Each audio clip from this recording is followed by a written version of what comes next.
பிதா பிதாவாகிய தேவனை நாம் ஏன் ஸ்தோத்திரிக்க வேண்டும்?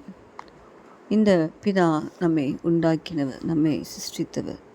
இந்த பிதா என்ன செய்கிறார் என்று சொன்னால் 3 காரியங்களை செய்கிறார். 1, நம்மை தகுதி உள்ளவர்களாக மாற்றுகிறார். எதற்கென்று சொன்னால் ஒளியுள்ள பரிசுத்தவான்களின் சுதந்திரத்தில் பங்கடைவதற்கு நம்மை அவர் தகுதி உள்ளவராய் மாற்றுகிறார். 2வதாக இருளின் அதிகாரத்தினின்று நம்மை விடுதலையாக்கி, இன்றைக்கு எங்கு பார்த்தாலும் இருளின் அதிகாரம், பிசாசின் அதிகாரம்.